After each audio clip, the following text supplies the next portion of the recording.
तो कैसे हैं आप? বলিউডে আবারও বক্স অফিসে আগুন লাগিয়ে দিল গাদ্দার 2। অক্ষয় কুমারের ও মাই গড 2 কে পাত্তাই দিল না এই বুড়োর গাদ্দার 2। ভাই বুড়ো হয়েও এরা এত ভালো ছবি কিভাবে উপহার দেয় ভাই?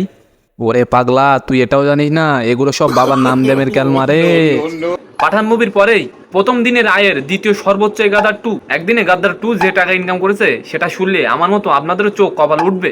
আপনাদের উদ্দেশ্যে গুরুত্বপূর্ণ একটা কথা বলে রাখি, আচ্ছা, অনেকেই হয়তো জানেন না যে সানি দেওয়ালের গাদারের প্রথম পার্ট বক্স অফিসে আগুন লাগিয়ে দিয়েছিল। আজকের ভিডিওটি পুরোপুরি দেখুন, তাহলে গাদার 2 একদিনে কত কোটি টাকা ইনকাম করলো সেটা জানতে পারবেন। তো চলেন ভিডিওটি শুরু করা যাক। ফাইনালি মুক্তি পেয়েছে সানি দেওয়ালের বহুল প্রতীক্ষিত চলচ্চিত্র গাদার 2। প্রত্যাশা অনুযায়ী সিনেমাটি ভারতীয় বক্স অফিসে ঝড় তুলেছে।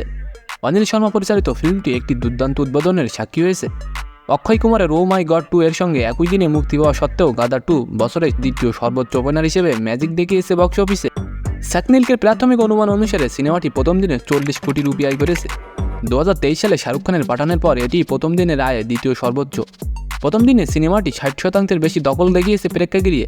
রাতের শোগুলো আশ্চর্যজনকভাবে 86% দখল পেয়েছে। বলিউড হাঙ্গামার প্রতিবেদন অনুসারে গাদার 2 সপ্তাহে প্রায় 120 কোটি রুপি আয় করতে সক্ষম। এছাড়া স্বাধীনতা দিবসে বর্ধিত ছুটি মিলিয়ে 175 কোটি রুপি আয় করতেও পারে এটি। বক্স অফিসে ইন্ডিয়ার তথ্যমতে সিনেমাটি দিল্লি, উত্তরপ্রদেশ, রাজস্থান, বিহার এবং গুজরাট এলাকায় বেশ কয়েকটি একক স্ক্রিনে রেকর্ড ব্রেকিং আয় করেছে। তবে পাঞ্জাব এবং পশ্চিমবঙ্গে প্রত্যাশা অনুযায়ী আয় করেনি গাদার 2। এদিকে বক্স অফিসের পাশাপাশি দর্শক মহলেও দারুণ প্রশংসিত হচ্ছে গাদার 2।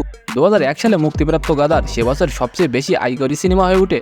বলিউডের সবচেয়ে বেশি আয় করা সিনেমার তালিকায় রয়েছে এটি। ভারত পাকিস্তানের দাঙ্গা ও দাঙ্গা পরবর্তী নিজের স্ত্রীকে পাকিস্তান থেকে ফিরিয়ে আনতে তারা সিং এর লড়াই নিয়ে এই সিনেমার মূল গল্প। তারা সিং এর চরিত্রে অভিনয় করছেন সানি দেওয়াল এবং সগিনা চরিত্রে অভিনয় করছেন অ্যামিশা পাটেল। গাদার 2তেও একই চরিত্রে অভিনয় করছেন দুইজন। তো আজকের ভিডিওটি কেমন লাগলো অবশ্যই কমেন্ট বক্সে জানাবেন। আর এমন নতুন নতুন ভাইরাল নিউজ পেতে অবশ্যই আমাদের চ্যানেলটিকে সাবস্ক্রাইব করে রাখবেন। ধন্যবাদ।